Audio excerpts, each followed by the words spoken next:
Hello, everyone. Welcome in episode 13 of Burnt Rubber Racing. We are coming at you here on this fine, sunny May Thursday. We don't see sun all that often around here in upstate New York. Zach McAdoo, of course, is joining me as always. I'm sure he's enjoying the sun here a little bit too. Episode Yeah, 13. We had to dig deep on this one. It's the Johnny Sauter episode, so we're pivoting to the truck series, but we do have a number 13 to dedicate this episode to. How you doing, sir? Any Johnny Sauter commentary you want to offer us off the top? no, not really. But it's kind of funny. 13 on the 13th. So, yeah. I didn't even think about that. Look at us I go. just, I just looked down at my computer. Like, wait a minute, 13. That's Hey, good thing it's not Friday the 13th. That might have been a bad omen all around if we were putting all three of those together. But yeah, this show is a train wreck to begin with. So, yeah, it's my fault too. He'll tell you that for sure. We've got a lot to talk about in the racing world this week, so we're excited to jump into this week's episode of the podcast. Of course, as always, you can follow and find Burnt Rubber Racing just about wherever you get your podcast. So subscribe up on Apple, follow on Spotify, and we record this live every Thursday on the Flurry Sports YouTube. Time does vary week to week. A little earlier this week, so must be a good day on our end. no Zach, problem. What do we got to do today? We got to recap some Darlington action, throwback weekend. It was an interesting one. We got some news. We wanted to do the standings update this week too. Kind of at the, what shall we say, the one-third of the way through the season here for NASCAR. Yeah, at this point seems appropriate. Yeah, not counting the playoffs. So Yeah. we'll jump in and do some standings updates for all three series, kind of offer our thoughts there on who's where and whatnot. And then we're on to the Monster Mile. We'll preview the Dryden 400 for betting, for DFS. Xfinity's also in action this weekend. And IndyCar is back. They are going road course racing at Indianapolis Motor Speedway. So we will touch on that as well. I guess let's jump in here. Darlington recap. We'll start with the Cup Series like we always do. MTJ, baby, win number 3. I knew it was coming. That's why I have this bottle ready. I hate this.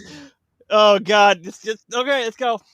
I may or may not have gotten a little Snapchat from Zach Sunday night. What he was going to be having to write that recap. He wasn't too thrilled about it, but hey, what can we say? The 19 car dominating the Goodyear 400. I'm still stuck on calling it the Rebel 400 after I wrote that article and read all the history. Fascinating stuff. But at any rate, a lot of cool paint schemes were out there. That is for sure. I was more impressed than I thought I would be, seeing them all running together on the track. Eric Jones won Best in Show. Unfortunately, he did not do quite as well with a finishing result because of a late tire going down. Overall thoughts, reactions from you, and then we can kind of jump into some of the highlights here from this race. But I will say off the top, it was a thorough domination, and I don't know that you would have anything else to rebuttal that. I mean, they said it themselves on the team radio after. That was an ass whooping, and it sure was.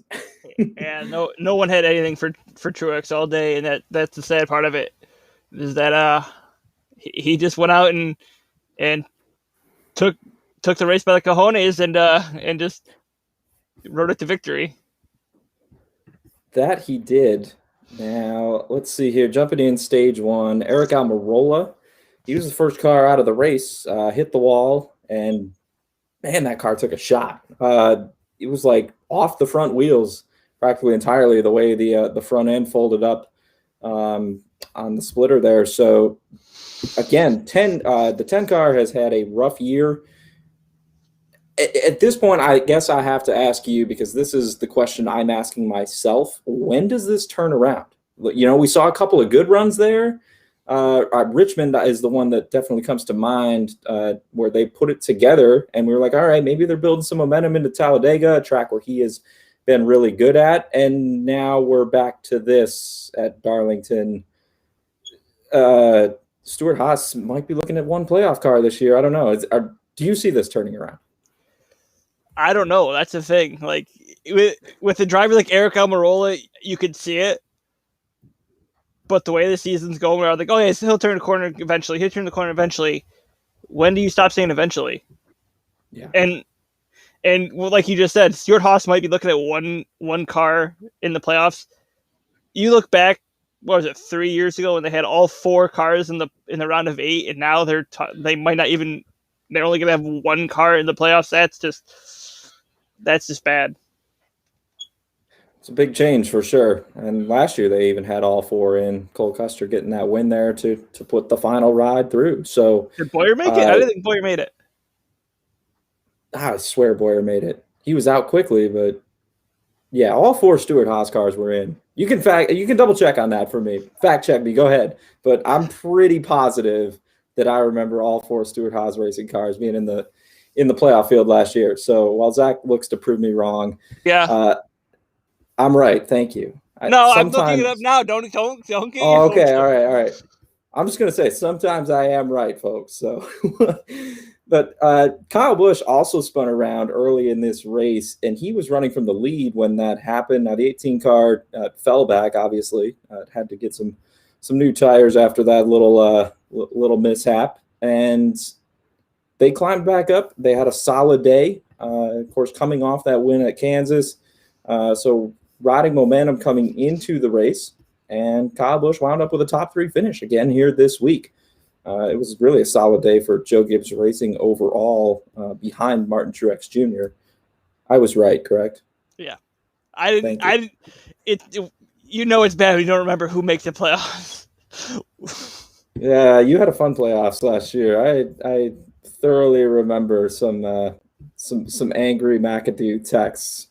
About the playoff format, about someone's performance at Martinsville. We'll move on.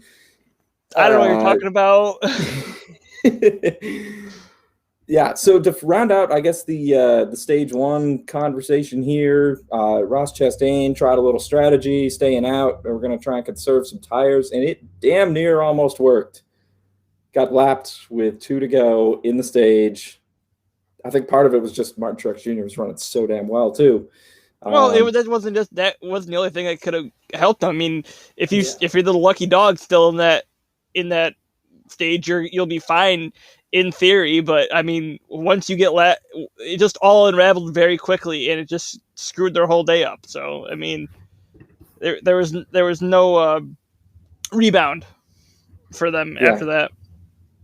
Yeah, I totally hear you. Now, I do have to say, and you're okay to disagree with me if you really want to here, I have quietly been impressed with what the 42 has been doing, with what Ross Chastain has been doing here these last few weeks. Now, maybe it's a little, he gets a little bump in my eyes because his Chip Ganassi teammate, Kurt Busch, has been so bad. But I don't know. Am I crazy to kind of like what I'm seeing here out of the 42? Yes. Because that's not the results that those two are putting up are not Chip Ganassi numbers, and it's sad to say. McMurray and Larson, when you go back to what was their last year together, 2017, I think it was, they put up much better numbers than what we're seeing out of Kurt Busch and Chastain right now. And I like Busch and Chastain. They're incredible guys, good drivers, but at some point you need to put up the numbers, and Kurt hasn't done that since Miami. Chastain hasn't really done it since he's been put in the 42, and you got to have the performances. Well, I guess I'll just say the 42 is definitely running better than the 1 right now. That is for sure. Yeah, I hear your argument too, but I think maybe it's just from early in the season when, other than Daytona, they had a couple of rough races in there. I guess they're trending in the right direction. The 1, though, completely different story. At any rate, speaking of the 1, Kurt Busch had another flame ball here in this race as that car got lit ablaze. It seems like it happens every other week with that team. Martin Truex Jr. swept the stages. What else did we have here from this race? Did you talk about Custer? Yeah, he wrecked pretty much the same exact way. Like, it was eerily similar to how Eric Almirola exited the race. So not one but two Stewart-Haas cars getting wrecked out of this race. And again, I think it just goes back to the point of them struggling mightily here this year. And it's going to take a win, I feel like, at this point to get any of the other three into the playoffs outside of Kevin Harvick.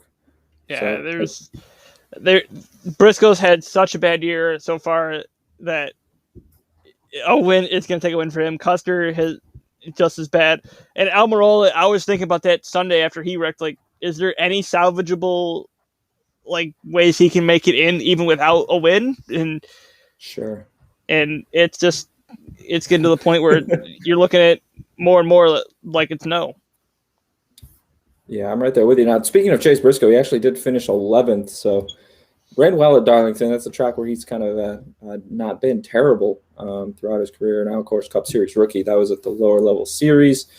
Before you move on, I don't want to interrupt you at that point, but like Darlington's going to be a special place to Briscoe for the rest of his life. I feel like, especially if you look back to last year and what happened.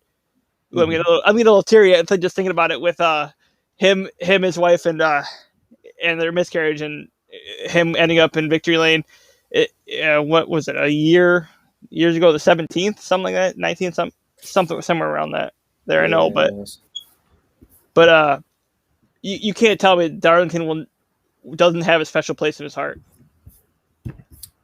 100%. I just had to bring that up because that's one of my favorite stories. So. No, you're good. We love a good inspirational story. Back to finishing up the race here. So, Jeff Gordon, Clint Boyer, they were kind of talking about it on the Fox broadcast. The only one who would have anything if he could get to Martin Truex Jr. would actually legitimately have anything for him in this race was the 5 car of Kyle Larson, who has been so good, really should have won Kansas until, we won't go back down that lane here this week, I guess. Speaking of lanes, though, Kyle Larson goes 3 wide in the final stage, right down the middle of 2 lap cars in hot pursuit of Martin Truex Jr. He actually got to Truex, couldn't make the pass, fell back. The tires just got too hot.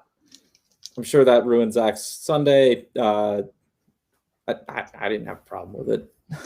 But that move, though, going 3 wide, that has got to be one of the – I don't even know what to say. Larson has got one hell of a pair of stones to pull that off. Yeah, you remember me saying how he jokingly said he was one of the hottest guys in the garage. Well, he's got a pair of balls on him.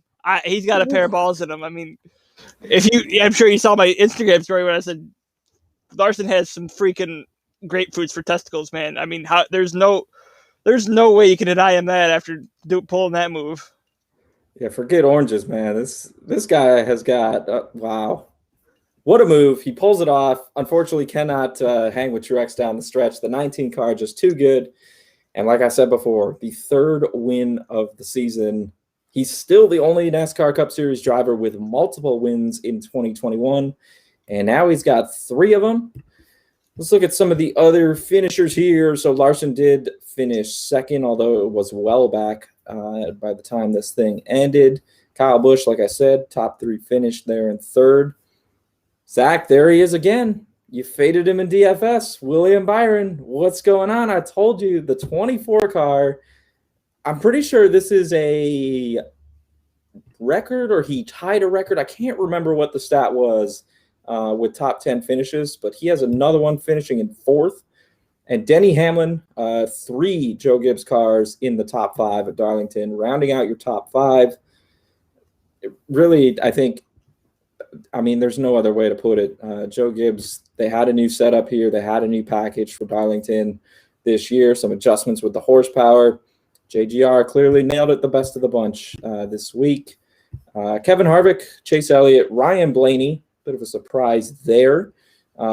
Typically not a great finisher at Darlington. Chris Buescher, another strong run. And then Ryan Newman in 10th. So we get both of the Roush Fenway cars up in the top 10 there as well. Briscoe 11th, Tyler Reddick 12th, just because, I wanted to get Reddick mentioned in there for Zach. who stands out to you from that group? Anyone further down the line that stands out as we come to tie a bow on the Goodyear 400 here? I gotta go with the RFR guys, both Busher and Newman putting up good top 10 finishes for that team, and hopefully momentum going forward. Absolutely.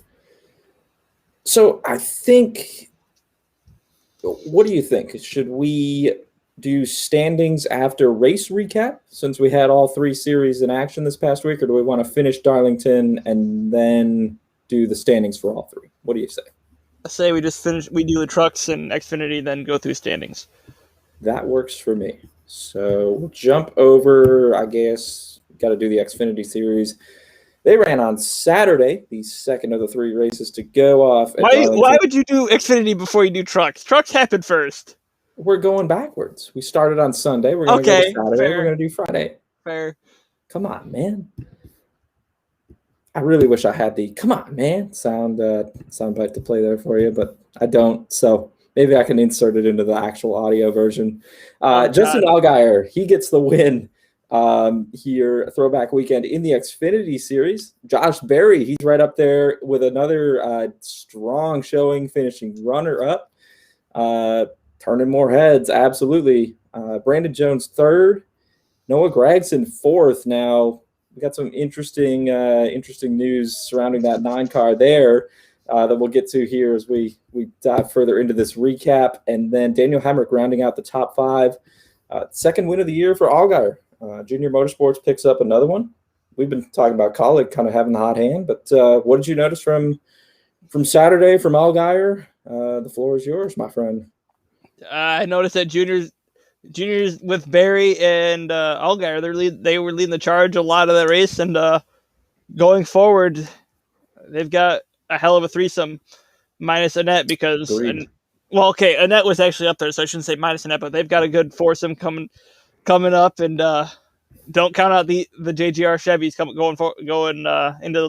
going forward into the season. I shouldn't say playoffs yet because we're still a lot of time left.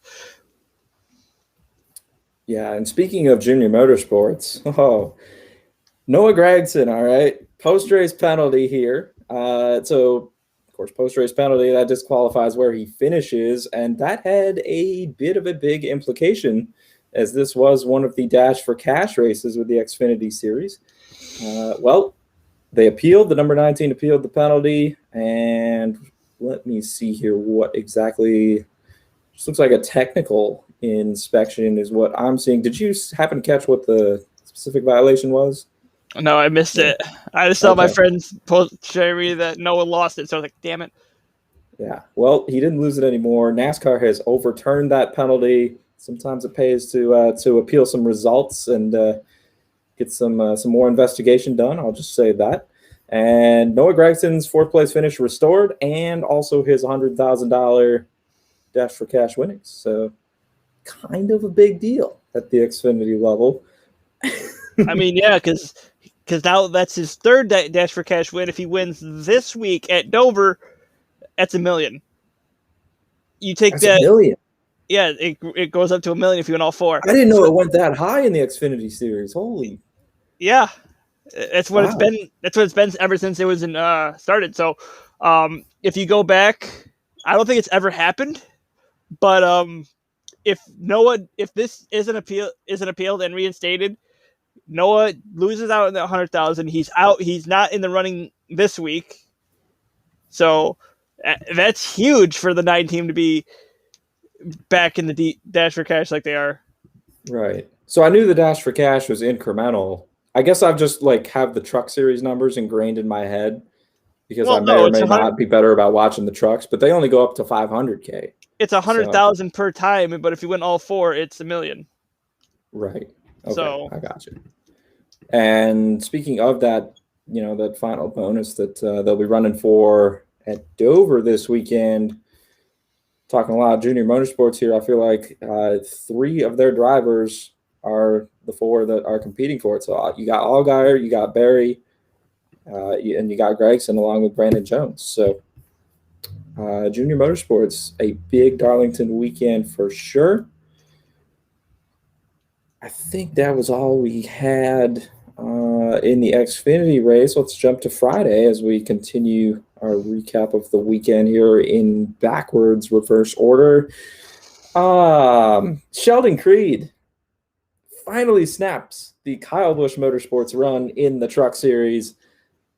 It took a bit of a incident for him to do so because KBM certainly looked like the best team yet again. I felt like watching that race on Friday. Oh, absolutely. Sheldon Creed gets his first win since last year's Truck Series Championship race at Phoenix.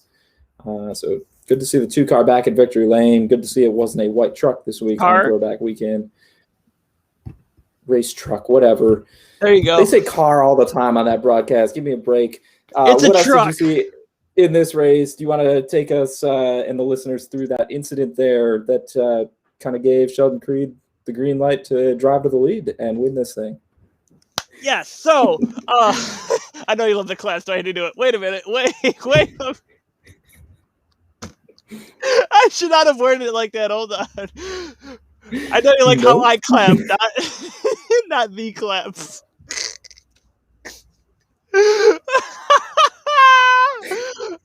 I'm just gonna let you recover this one yourself, buddy. You're on your own. Oh God. Okay, so like Henry over there was talking about, KBM was strong, looked strong the whole race. They had it was JHN. I forget who was in the 51.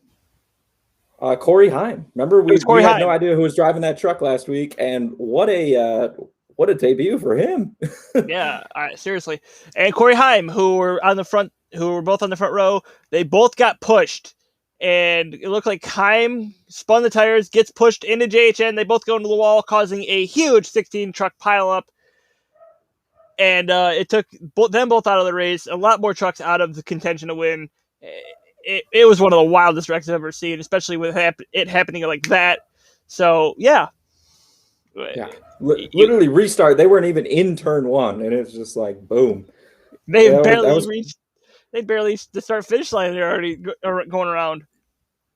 Yeah, totally changed the complexion of the race, though, kind of as Zach said there. John Hunter Nemechek, I think, was the fastest truck, we can argue. Corey Heim in the 51 was running excellent. And, I mean, even Chandler Smith was having a solid run for KBM. And that all kind of went away after that wreck, shall we say. So Sheldon Creed takes advantage and gets the win. Ben Rhodes, he was strong, felt like the entire race. He gets the runner-up finish. Carson Hocevar, solid run there for him. He takes third. Matt Crafton, the veteran, in fourth. How about this? Grant Enfinger rounds out the top five. And because it's the Johnny Sauter episode, got to throw him in there. He got sixth. We'll stop there, I think. John Hunter Nemechek, kudos to him rebounding for an eighth-place finish after that wild pile-up. Any of those guys you wanted to talk a little more about, or anyone else from the truck race? No, not really. Just kind of a bummer for Ben Rhodes. He looked like he probably should have lost it on the restart with the was it overtime or was it just a regular 2-lap shootout? I don't know. I don't remember. 2-lap shootout. I don't think they went to overtime this week. He cost himself it in the end, and he's gonna want that restart back. Yeah, hey, I'm here for more winners. Ben Rhodes has already got a couple this year. KBM's been winning everything. Why not get Sheldon Creed back in victory lane?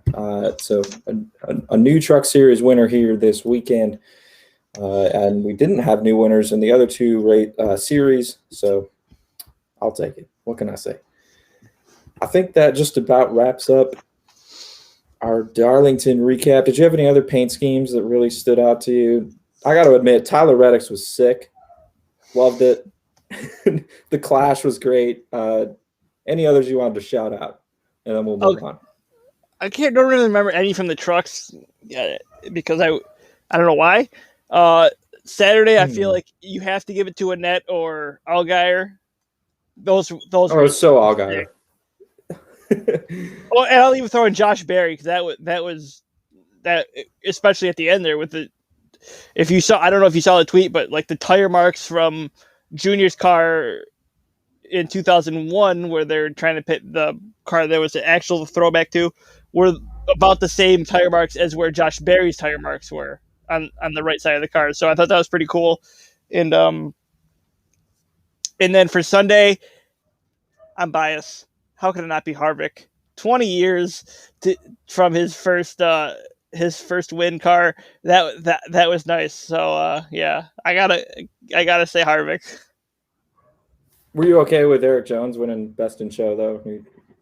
Yeah. Oh yeah. Major problem with that, I guess. I had a bigger problem with Kyle Weatherman winning it, and I'm a Kyle Weatherman fan.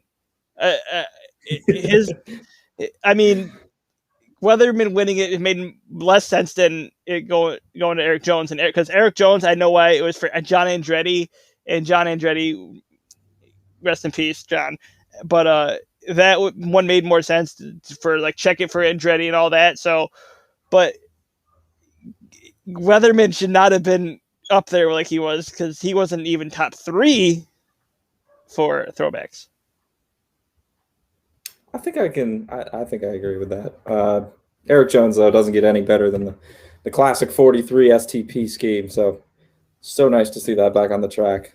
I'm always going to be biased, I feel like, to that. I still got like all the different toy car models, so many of just that scheme alone. So let's see here. News and notes from this week. Wait, standings. Nashville Fairground. We'll jump back to that.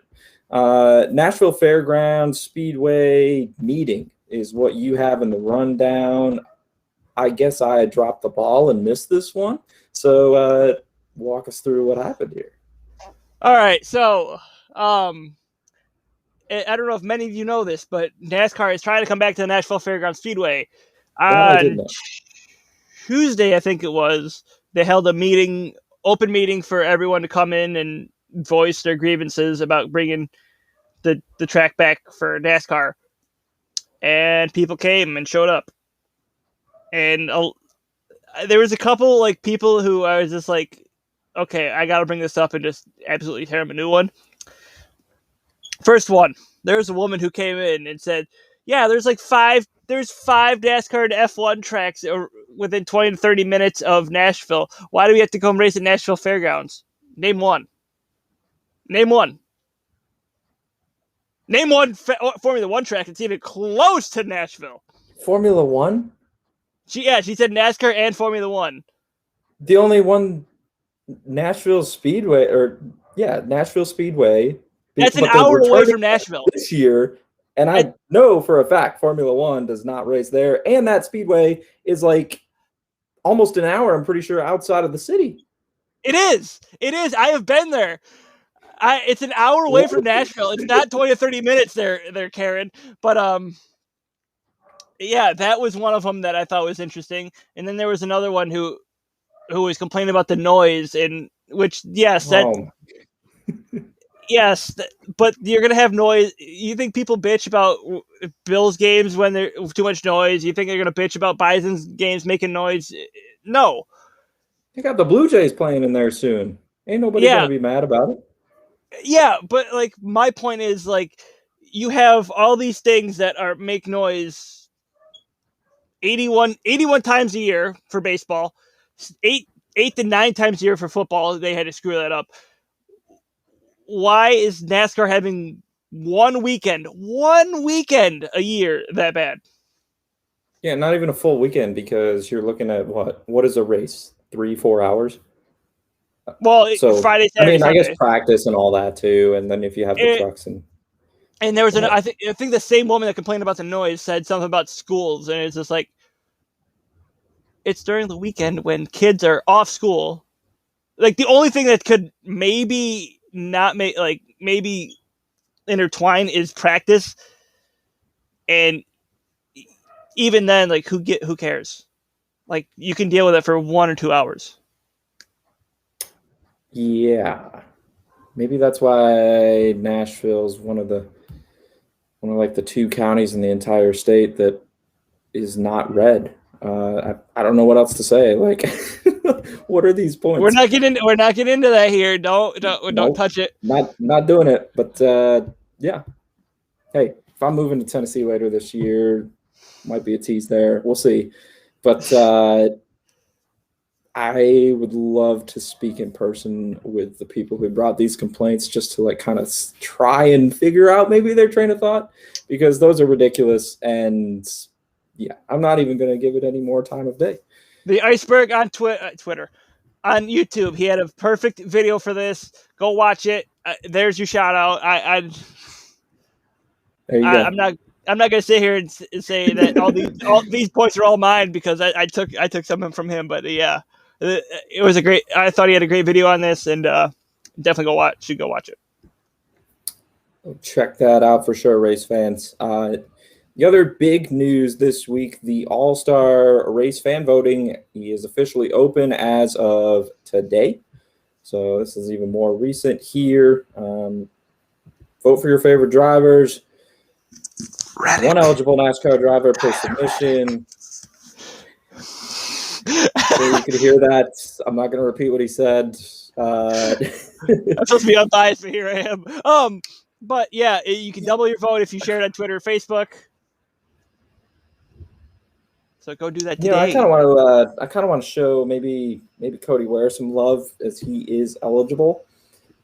I feel like that would be this podcast, but oh God, no, I'm not. We're not even gonna go there. No. All right. We're not touching that again. Any other news that we had? Yeah, you missed one. You missed the big one. Masks no longer need to be worn in the garage or in any enclosed areas. Oh my God. NASCAR lifted that up as of about 10 o'clock today, I want to say. Yeah, so the spotters don't need to wear them anymore. The driver, I think you'll still see them on pit road. I think it's probably the only place you'll see them. But everywhere else, fair game. Good. That's all I can say. Good. Didn't know people still wore masks other than when they were on camera. But at any rate, it's funny. Regan Smith and Jamie Little, blanked on her last name there for a second. They didn't have them last week, and that was like the first race where they reporting on pit road. They were not wearing masks in front of the camera, which I found interesting. But maybe it was a foreshadowing of this news. So there you go. Get your masks. Let's see here. Standings. We can jump into that before we get to Dover and some previewing of this weekend's racing action. Zach, what do you want to do? Do you want to start with truck? I think we should say, let's go in the reverse order, and we'll start with truck this time. How's that? You go bottom up, okay? Bottom up. All right. So looking at the 2021 driver standings after Darlington for the Camping World Truck Series, no surprise, John Hunter Nemechek still out in front. He's got 2 wins. He's got 5 top 5 finishes. I feel like that's not far off from how many races they've run. How many have they run? 6 or 7 at this point? Yeah, 368 points. Ben Rhodes, he's got 2 wins as well, and he's got 4 top 5s, but he's a bit of a distant second at 322. Sheldon Creed, Austin Hill, Matt Crafton round out the top 5. Then we get a little further down here. We got Todd Gilliland holding on to 6th. Stuart Friesen, my man, in 7th. Brant Enfinger in 8th. Zane Smith, my other guy, in 9th. Johnny Sauter, 10th.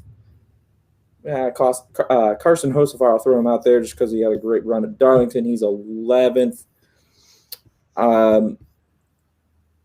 Break it down, I guess. I don't really know how to ask a question other than who do you see moving, maybe rising, staying the same, falling from that group, and who kind of on the bubble, is there a name that you're watching or somebody who could be maybe a surprise winner and steal a bid here as we move into the summer months? So they've had 8 races. Their next race is the Circuit of the Americas, so they're off this week. But let me pull up the standings here. Yeah, I think maybe you're gonna see Zane Smith get back to his I shouldn't say championship winning self because he won championship, but definitely championship for self, because I don't know what's happened to him this year, but he should be doing better, but he's not. Thank you. Stuart Friesen, Stuart Friesen being 7th is surprising to me. I felt like he's had some better runs than what he's done. I feel like they've had a couple of mishaps. Like they're either great and running really well, or that team has had some poor races. They've gotten into some incidents. So I guess I can't say I'm overly surprised. Like I look at a Todd Gilliland and I feel like he runs more consistent. So to see them only 3 points apart, and yet Gilliland has 4 top tens to Friesen's 2. I guess I'm not overly shocked. I guess is my point to see him there. What are your thoughts on Austin Hill? Because he's sitting in 4th and he's good in points. I feel like a win is only a matter of time away for that team. But then again, you got to beat KBM. And that's going to be, I feel like, a recurring theme here in trucks the rest of the way. He's in that Toyota Power, though, and Toyota Power and trucks is different, man. They're getting the same stuff that KBM's getting, and I'm sure Thor Sport's getting the same stuff, too. So it's only a matter of time before you see the other Toyota trucks get up there. I think I'm with you there for sure. Looking at some of the names here that would right now just be outside the playoff cutoff of the top 10. Josefar in 11th, Austin Self in 12th, Chandler Smith, speaking of KBM there, 13th. Rafael Lazard, he had a top 5 run, but only 2 top 10s on the season. But and he's done. What's that? Lazard's done. He got kicked out of his ride, didn't he? Damn, so he's not even relevant here. So we'll skip down. Haley Deegan, I guess, is technically 14th. A long ways back from Chandler Smith. I'm talking 45 points here. And then Tyler Ankrum, 1 behind her. Haley Deegan, 69 points out of a playoff spot. Nice. I'd love to see it happen. I would so love it. Nice. I don't know which one of those do you think can they climb in? Can they get past Sauter in points? Can they get a win? As we let that little, your joke ruminate, I feel like a little too long. You think we're staring at each other in the eyes. But if there's going to be someone who sneaks their way in, it's going to be Chandler Smith, because we're talking about the KBM Power. I don't know how you're going to see either of the 2 KBM full-time drivers not get left out on the doorstep. So, I mean, why not Chandler Smith? He's 24 points out. You go him over Josefar. Yes. Okay. Because Nice doesn't have the power that KBM has. That's fair enough. I like what both those guys do on the track.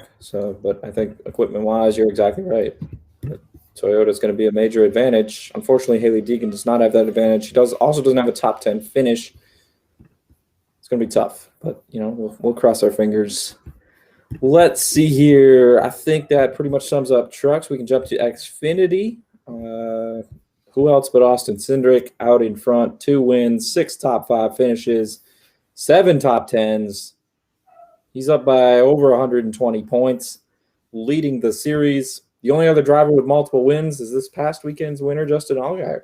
And that puts him 2nd in the standings, even though he wouldn't be there if we were just looking at points.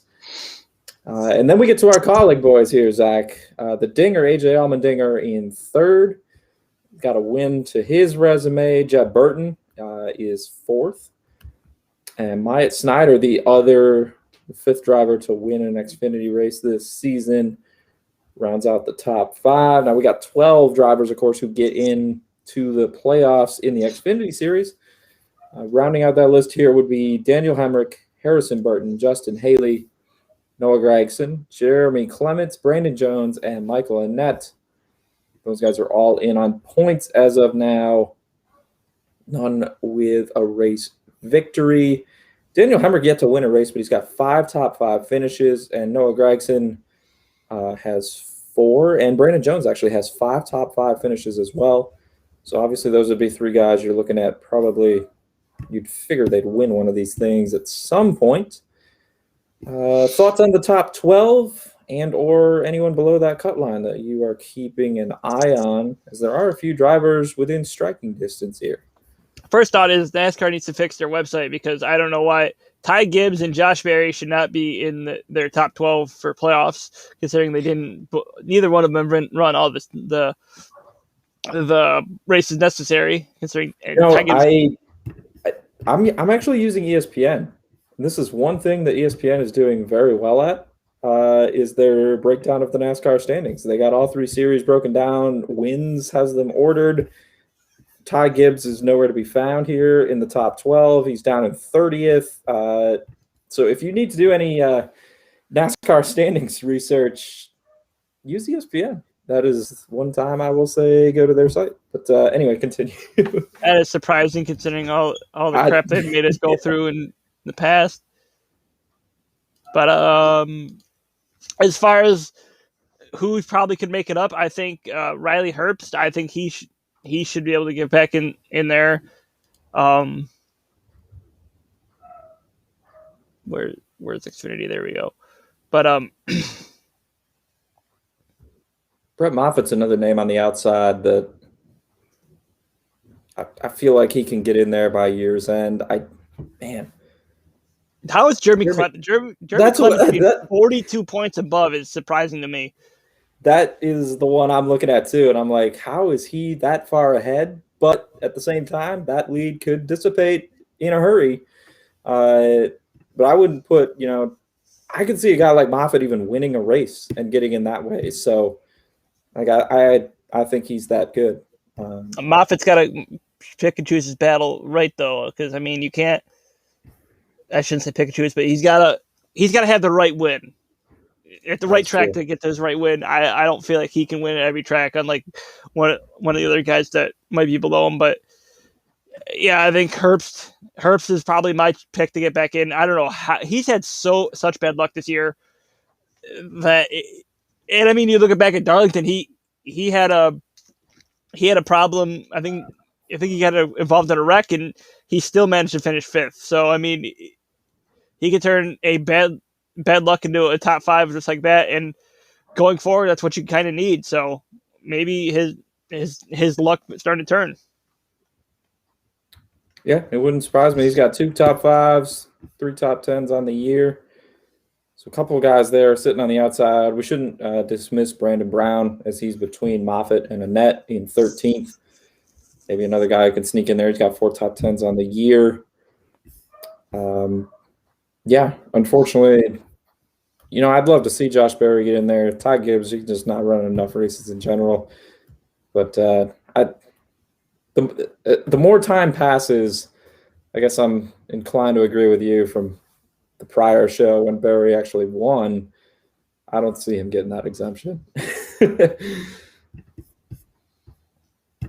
Let's see here. We can jump to the NASCAR Cup Series standings after Darlington. Lots to unpack here. It is an interesting battle at the bubble, the cut line as well. Martin Truex Jr., he's the guy. 3 wins on the year, and he would top the standings officially. Now, if you're talking about just points, keep in mind that is still Denny Hamlin, and he is still, looks like, over 70 points ahead of Truex, and he hasn't won a race yet, which is crazy to say. Denny Hamlin's going to get to victory lane eventually. But at any rate, right now, Martin Truex with the 3 wins. He's your standings leader. Officially, we got William Byron, 10 top 10s, 4 top 5s. He's second. Joey Logano, Ryan Blaney, Kyle Larson, Brad Keselowski, Kyle Busch, Christopher Bell, Alex Bowman, and Michael McDowell. All 10 drivers that we have named thus far have wins. And then you got Denny Hamlin, Kevin Harvick, Chase Elliott, Austin Dillon, Chris Buescher, and Matt DiBenedetto, rounding out the current field of 16. Those 6 drivers are yet to win a race on the season. Both Hamlin and Harvick with 9 top 10 finishes. Hamlin actually has 9 top 5 finishes. And both the 9 top 10s for those 2 guys, second only to Byron. but they haven't won a race. So there they are, a little further down the official Cup Series standings at this point. I don't know where do you want to jump here first with analysis and breaking this down. So ESPN has this backwards. Tyler Reddick is in. Matt Benedetto's out as of now. From if you go back to the Fox, what Fox had on their broadcast Sunday. Okay. With that, but do you know what the tiebreaker would be there? I think it's highest finishing position. Highest finish. Okay. And I don't know what Benedetto's is, but Reddick had the second at Miami, so right.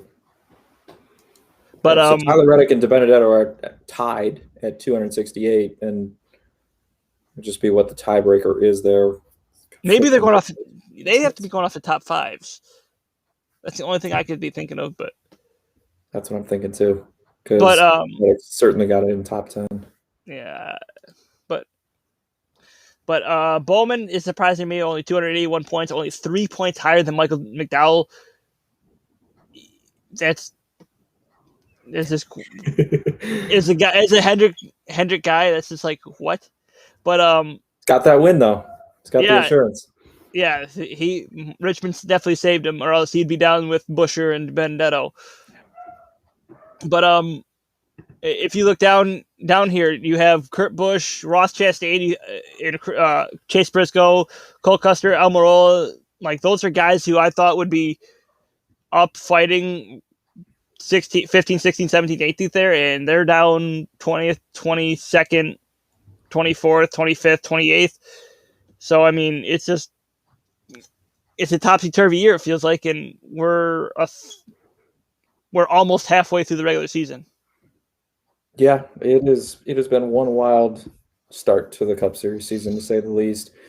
Everything from the 10 different winners we've had so far to some of those names that Zach just said that are not only below the cut line, they are well below the cut line, especially talking about an Eric Almirola, a Cole Custer.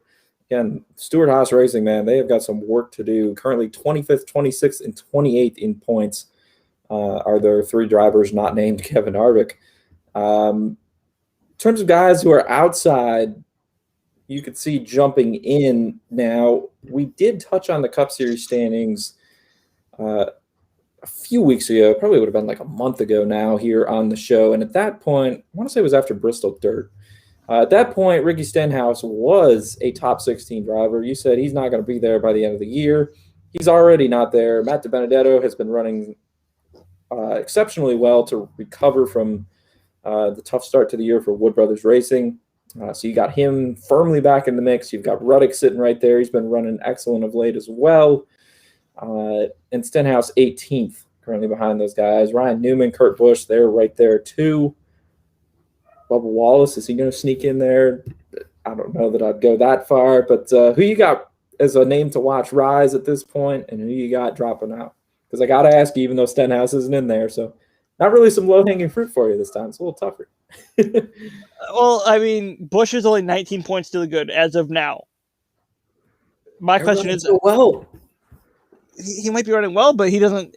The equipment's not there like it is a Bubba Wallace, a Kurt Busch, or Ross Chastain. But the thing is, the three guys I just named, they're not taking advantage of their equipment. They're not putting together good runs and whatnot. So Buescher might get lucky here and run away with it, barring a win that we don't see. Yeah, I could see that happening. Now, speaking of wins, Truex just won his third. Looking at the names that are yet to win a race, okay, Denny Hamlin's going to win. Kevin Harvick, he's going to win. Chase Elliott, defending series champion, he's going to win at some point. Are we getting a full 16? Do we have a scenario where Michael McDowell, Alex Bowman, you referenced them being just 3 points apart there. Do we have a scenario where they might legitimately be fighting for the final playoff spot, even though they both have a win, because one of them can't get in with one win in points? I don't think you'll ever see a full 16 win field. No. Okay. It's hard. With 16 winners in 26 races, that's kind of hard to do, especially when you're trying to find like different guys to get it. You'll see more more what we saw last year with Harvick having 9, Hamlin 8, and Truex 5, something like that instead of 16. Right. I would agree that last year I think is the more firm way. I'm just saying this year we're 7 away from having more than 16 winners. I don't know. When I look at the rest of the list behind those 3 guys I'd named, that they're going to win a race here sooner or later. Matt DiBenedetto can win a race. I think Tyler Reddick can win a race. I think Austin Dillon can win a race. And I feel like I'm stretching it maybe a little bit there. And then it's like, all right, who do we have coming in for the 17th win? And I feel like at that point you'd have to be looking at either a road course or a super speedway surprise there the last week of the season at Daytona. And so I think I'm with you. I don't know. Who else beyond those 3 do you think would be most likely? But go ahead. You're not wrong saying it's possible, but it's just I don't see it happening, especially if we get to 15 and Daytona is as wild as it was last year with people saying, "Oh yeah, here's my chance, got to go get it." But right. Could Chastain be a surprise at Daytona? I don't know. He's good at those tracks. He could, but I mean, if you look back at everyone else before then, so same thing. It's going to be tough to get there, I think, at this point. Anything else on the standings, or are we set to jump into some Dover? I'm all good. Big yawn there. Onward and upward. Dover International Speedway, site of this weekend's Dryden races. Why are they the Dryden races? Because both races are named Dryden. Just one's 200 for the Xfinity and one's 400 for the Cup Series. Mr. McAdoo, what can you tell us about the Monster Mile? Monster Mile was built in 19... Why do I not remember this? I just wrote about this.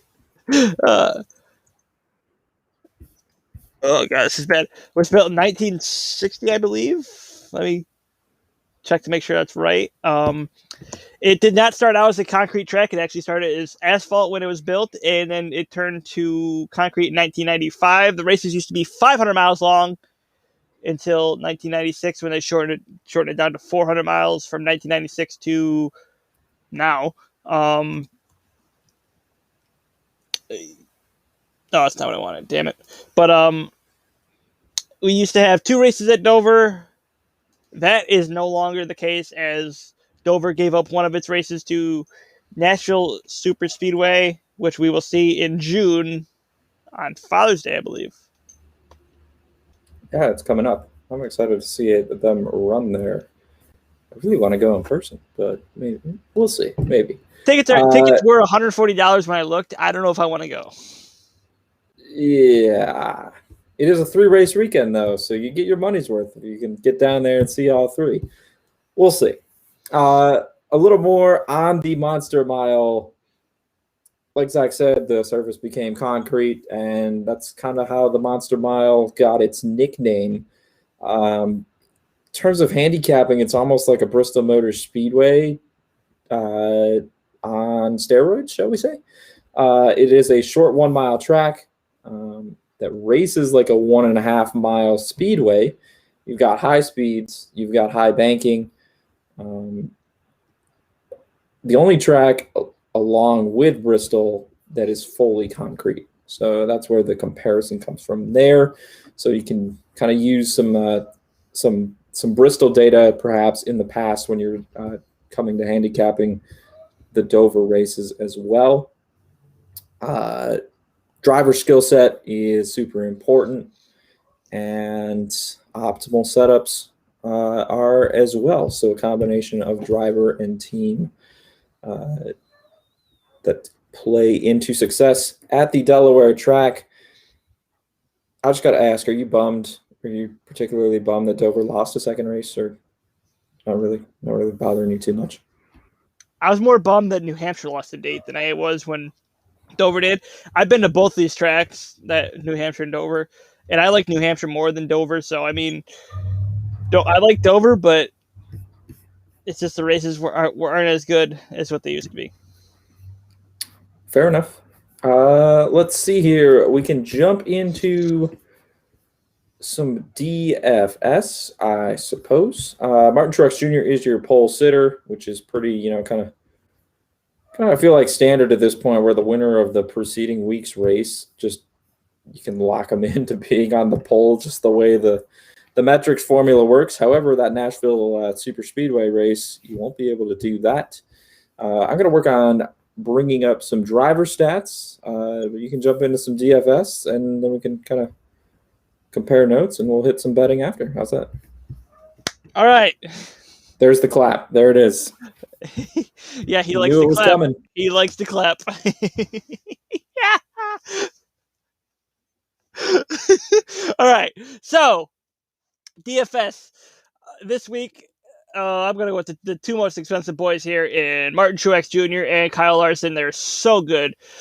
Martin Truex Jr. is averaging a top 5 finish in the past 10 races here. Larson, he didn't race here last year, which is going to hurt him when it comes to the setup and getting used to the track. But he still is averaging a 7.8 place finish when he races here. So I'm still taking him, as expensive as he is. And then your value play is Cole Custer. We've been dogging on him so far this episode, but he's averaging a 10.5 place finish in his 2 starts here last year. Cole Custer, he starts 30th. He's gonna get it. He's got the power to get up to the front. Put him in your lineup. It'll help you. Help me. Help you. Just do that. Yeah, there you go. I was going to ask you, you start off with the 2 most expensive drivers in the field, and I was going to be like, all right, what if I don't have money to spend on the most expensive guys for DFS? But you give us Cole Custer there. Anyone in particular you would be looking to avoid? Yeah, there's a couple of them. I'm gonna take low hanging fruit. Kurt Busch. I mean, we've talked about this week in, week out. I want to see a good run from before you put him in your lineup. There's just he hasn't done anything since Miami, and I think I've said that a lot in this episode alone.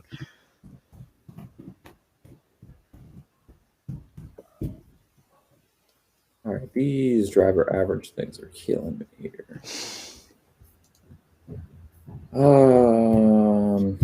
All right, there we go. Let's work with that. So, some stats to back up what McAdoo just said here for DFS. Kevin Harvick average finish 3.33 over the last 6 races at Dover. He's dang good here. They're running well, even though they're still yet to win, even though they're not really leading a ton of laps. Have to commend that pick. Now, Martin Truex Jr., he's right behind him in terms of average finish. Is MTJ a guy you're looking at this week? Or can you just not do that because it's against your protocol? Do we not listen to me? I said MTJ and Kyle Larson. Did you say MTJ? I'm sorry. Yeah. I told you I was monkeying around with stupid links that just take you to different places every single week here. Stop clicking on the sites there, Henry. I thought you said Denny Hamlin. Yeah. Clicking on the links and clapping. Oh, my goodness. I thought you said Denny Hamlin was the second one. Denny Hamlin also averages a top 10 finish over the last 6 at the Monster Mile. Kyle Larson, yes, it's a 4-race sample size for him, but he is right up there as well. We talk about driver skill being important here for handicapping the track. Those are the 3-4 guys who arguably the best drivers in the series. It's tough to say that because there's so many good ones, but I think you're kind of looking at a chalk week. You're not going to see a big upset, shocking finish, I guess, is the main point there. And Cole Custer is 6th in that category, granted only over 2 races, but he's got a top 10 there, referencing Zach's DFS value played there as well, and his average driver rating is not that bad either. Let's see here. Kyle Busch, Joey Logano, they are just outside top 10 average finish over the last 6. What do you think about Eric Almirola? In terms of DFS, I wouldn't know his pricing offhand, just because that's your kind of your wheelhouse. But talked about Stuart Haas a lot on this show, right? And it didn't get much worse than the number 10 Cars Day last week. Pretty solid at Dover, though. 13.5 average finish over the last 6. Can they rebound? They're going to have a poor starting spot because of last week's finish. Are they? Is Almirola a guy to consider this week? I don't think so, and I think he's Can't in a do it. category. I think he's in a category with Kurt Busch where you want to see him have a good run before you put him in your lineup, unless it's a Talladega Daytona. So for now, I gotta lean on no, and it's gonna be a no until he has puts together a good run. That's fair enough. I honestly I could go either way. The stats say yes, but that they've been so shaky. I don't blame you for wanting to see something first. All right, I guess we can jump to some betting odds here to win the Dryden 400. Martin Truex Jr., not surprisingly, is your pole sitter. The only multi-win driver on the season. He's also your race favorite, plus 350 to win this thing outright. Kyle Larson plus 450. Denny Hamlin 6-1. Kevin Harvick plus 750. And then we've got Kyle Busch and Chase Elliott are both 8-1. Those are your favorites. Truex being your odds on and Larson not far behind. Looking at the value there, I did this last week because I love the value of Kevin Harvick, given his Darlington history. It's tough not to look at him again. I feel like out of all these guys and looking at the stats at Dover, a place where Chase Elliott's average finish is less than admirable. I'm talking about an 8-1 price. I don't know. Am I really going to pick the 4 again? What do you think? Usually I've been on this podcast saying if you feel like the guy's going to win, you're going to go with him anyways. Don't play the money value. But I feel like I need to go with the value this week. But then again, I'm thinking now I don't want to do the kiss of death or give Harvick the kiss of death again because I think it happened last week. So we're going to stick with Truex this week. So I favorite. So yeah, I feel like Truex is going to go back to back this week and unfortunately get number 4. All right. I think the 5 car. It's going to be either the 4 or the 5 that I'm going to be tossing in that article. That'll be coming out here later this week/weekend. Kyle Larson's been so dang close. He's going to get another one here eventually. But Harvick's also like it all depends. Am I going to go value or am I going to go hot hand? It's going to be one of those two, I think. Maybe Hamlin surprises you. Let's look at some of the longer odds here. Those were the only 6 drivers less than 10-1. We got a bit of a gap, actually, back to Brad Keselowski at 13-1. William Byron, 16-1. The odds makers are kind of smartening up here with Byron in these top 10s. You'd have to lay over $2 on a top 10 finish for Byron this week. I think I'll pass there. Joey Logano is also 16-1. Alex Bowman 18-1. Ryan Blaney 22-1. And then we would have another gap back. So I guess this is kind of your second tier here. Any of those guys that you would be particularly interested in taking a shot on? I'm sorry, I was in my head. What did you say? Yeah, you gave out Denny Hamlin for DFS, right? Yeah. Any of those guys that you wanted to take a shot on? Did you hear the names, or did you need me to repeat those? Repeat the names because I was just thinking of something and it. Okay. All right. Yep. Not thinking about what we're doing. Brad Keselowski 13-1. William Byron 16-1. Joey Logano 16-1. Alex Bowman 18-1. Ryan Blaney 22-1. I almost want to take Ryan Blaney because of the value there. I don't like Logano this week. I don't like Keselowski this week, but I'll take the teammate at 22-1. And give me a break. I have work later. That's what I was thinking of. So That's an interesting call out of you. I wasn't expecting you to go there, actually. I think in terms of who I'd want to take a shot on out of that pod, it's got to be Byron because 2014's just running really well. Even though I don't want to lay over $2 on a top 10. All right, long shots. Christopher Bell 30-1. Maybe I should have included him in the other group because after Christopher Bell at 30-1, it's a steep drop off, and then we're talking Kurt Busch at 60-1, Matty D 66-1, along with Austin Dillon and Tyler Reddick. Eric Almirola is 100-1 to win the race. Chris Buescher is 150-1. And Cole Custer, you gave him out for DFS as a guy you're on. He's 200-1, along with a whole lot of others. Who are we throwing $1 and a dream on this week? You took my line. I was gonna say if you should do the $1 and a dream on Cole Custer there. It's not that bad. Maybe he lucks into another win like he did last year, but a win's a win, and that's all it takes is one. Would you fire on Reddick at 66-1, your boy, or are we just staying away this week? Concrete's a bit of a different animal. We'll stay away for now. Well, I mean, he does have a Bristol win at Xfinity, so we'll save the $1 for later. But we'll look ahead to maybe Charlotte and do the $1 dream. There you go. Jumping over to some race props here as we continue breaking down the Dryden 400 for betting. Kevin Harvick is a plus 105 dog in a race matchup to Denny Hamlin. I don't know if I can pass that one up. That's the one that jumped out to me. Am I nuts? Are you even asking me, or is this? You should already know my answer. I kind of do. I just want confirmation. Like, what are we doing here, DraftKings? Come on. I'll take the 4 car. Right there with you. Kyle Larson is the only other plus money matchup on the board. Actually, Christopher Bell is against Ryan Blaney as well. I don't think I'd go down that path, but Larson even money against MTJ at minus 134.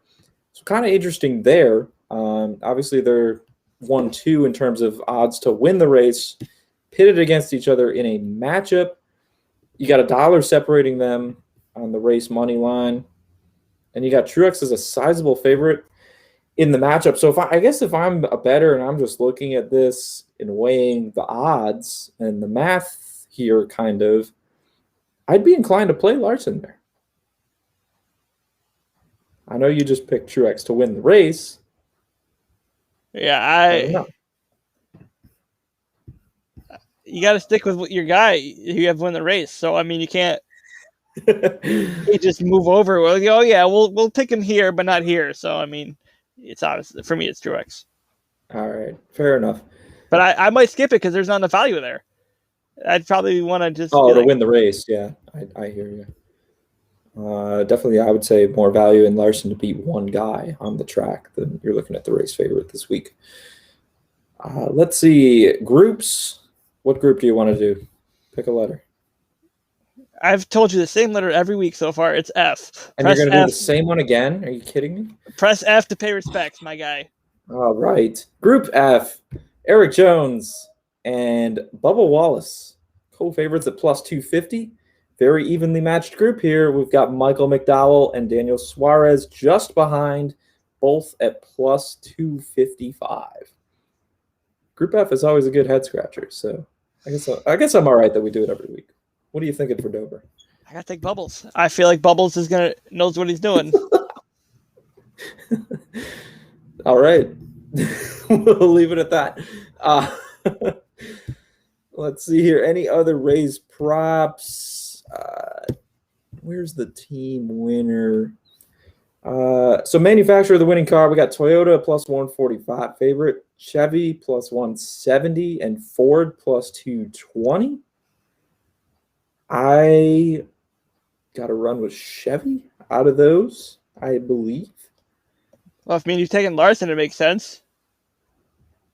I'm taking Toyota because of Truex. So yeah, I know you're one and done, and you do whatever with your one pick. But I'm looking at this from a math angle, and I feel like I like Chevy at that price. I don't know. I gotta take me and my long dong plays. Yeah, pretty much. Team of race winner Joe Gibbs would be Zach's pick. They are plus 150. The favorites. Hendrick Motorsports plus 175. All right, these would be the two teams you're taking a little bit of a shot on here. Team Penske is 5-1. said you might like Ryan Blaney here.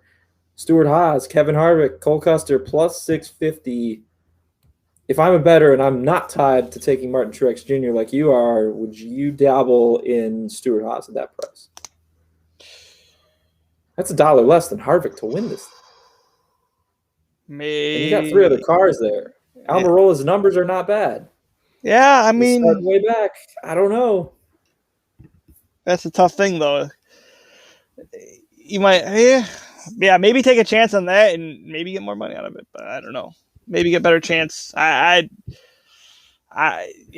really your only chance there, though. That's the thing. So I just feel so accomplished that I got you to say maybe take a chance on a value play, but it's not the team of your race winner pick. That's all I wanted. You feel so accomplished. Took the rug right out from under you. Anything else on the Dryden 400? I believe we covered just about everything in terms of props that we normally look at. We hit DFS, we hit betting. Cody Ware spins. Yeah, what is the over-under on that this week? We're on concrete. We don't even know. So, hey, apparently there's supposedly more grip on concrete than there is asphalt, from if I remember my physics correctly. Really? Yeah. Well, that would just like debunk Miles the Monster then, right? It should. I'm going with the Miles the Monster because I think he's a cool dude. So I'm going to go against physics on that one. Hey, Zach, we have got not only an IndyCar race this weekend, but we've also got IndyCar betting odds for the first time all season that we have seen these posted at DraftKings. They don't have all the props and everything like they do for NASCAR, so we're not going to get too crazy here, but we have got odds to win. And as you would say, that is all that matters or all that anyone should care about. Correct. So without further ado, the Indianapolis Motor Speedway Road Course, the GMR Grand Prix, is the official race name. And in terms of looking at past history here, of course, IndyCar is coming off a week off after 3 straight weeks of racing. In terms of past team driver history, it's been Team Penske sweeping the last 5 editions of this race. Will Power has won it 3 times, 2015, 17, and 18. Simon Pagenaud, 2016 and 2019. There was no 2020 road course race. IMS, as far as I'm seeing. No, there it is. There it is right there. Scott Dixon won it on Independence Day, though. So it was a little later. Why did they break this up like that? I'm so confused. Yeah, there's 3 of them last year, if I remember correctly. What the hell? Yeah.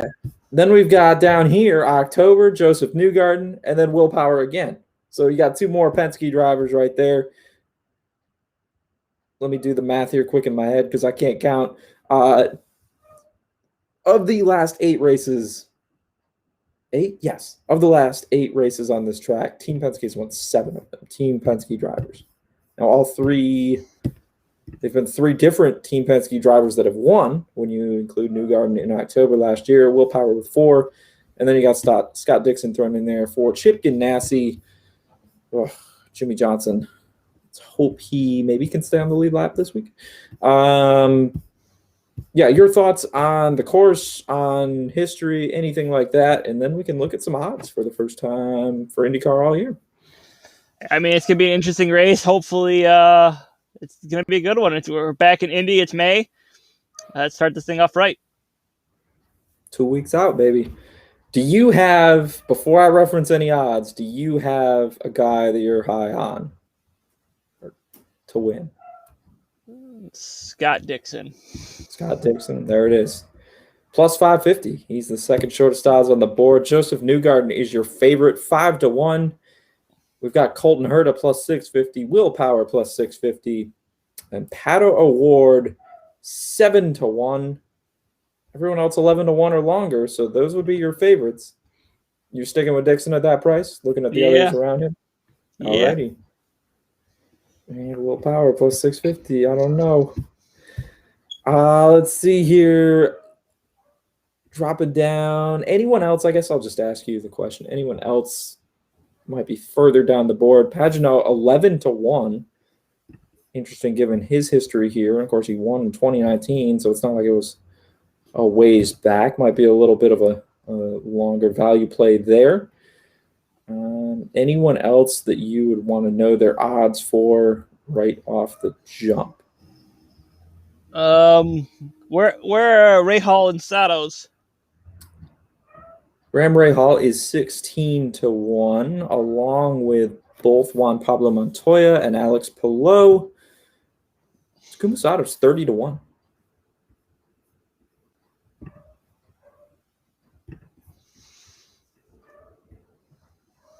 All right. Dollar and a Dream on Sato? No. Okay. Jimmy Johnson's 400-1. Maybe Dollar and Dream on that, and you better pray to God he has. He finished in front. Don't do that. We're being silly. Don't bet Jimmy Johnson to win an IndyCar race right now. Yeah, don't do that. Go spend your money wiser. Go spend it on Cody Ware. That's much better. That sounds like a much better idea, right? Is it though? Would you rather wager on Cody Ware to win the Dryden 400 this weekend or Jimmy Johnson to win the GMR Grand Prix? Now let me get Cody Ware odds just so we have the odds. You got 400-1 with Jimmy Johnson, and Cody Ware you could bet to win 150-1. I think I know where I'm going. The guy who has the better odds and a better chance of winning with less cars. And he's like a 7-time. At least he's like won races before, right? How the hell did Cody Ware go from like 3,000-1 odds to 150-1 odds? What the hell? Now I wonder if I read the Johnson odds wrong. Did I? There's no way. I don't read odds wrong. I did. 1 less 0. No. Yeah, he's 400-1. 400-1. Did I read Cody Ware's odds wrong? I did. There's an extra 0. I'm sorry. Cody Ware is 1,500-1. 1,500-1. Give me Jimmy. Thinking. Give me Jimmy. If Cody Ware ever wins a race in Rick Ware Racing Equipment, then there's something wrong. There you go. Jimmy Johnson over Cody Ware to win the race this weekend. I think that takes care of our betting coverage for both. Do you have anything else? Who the hell do we think we are comparing a 7-time champion in Jimmy Johnson to Cody Ware? We are definitely getting canceled here, boy. I don't know. I couldn't resist. Hey, if you want more of our unique coverage of racing and blending the open wheel and the stocks together like we just did, follow Burnt Rubber Racing wherever you get your podcast. Subscribe on Apple, follow on Spotify, Google Podcasts, and just get with us on iHeartRadio. I still don't know what that is. Zach's supposed to tell me he's not doing his job. Follow us on Twitter. What was that? You gotta ask when we're like in. When we're not on the show. You're supposed to know. Follow the show on Twitter at Burnt Rub Racing. We'll be getting new social media managers soon for sure. So we'll have a little more there for you. Follow Zach on Twitter at ZT McAdoo. I don't think you want to follow me on Twitter right now. I've been a little grumpy on there. Oh, man. Yeah.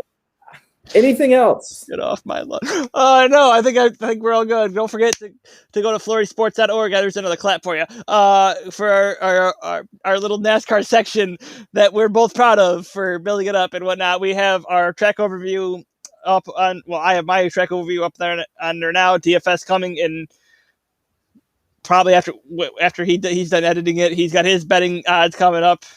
Go read the Martin Truex Jr. recap from Darlington. I'm out of breath. Send it home. I can tell. I think you just pretty much sent it home. This has been episode 13 of Burnt Rubber Racing, the Johnny Sauter episode. We will be back. Talk to you next week. Thank you.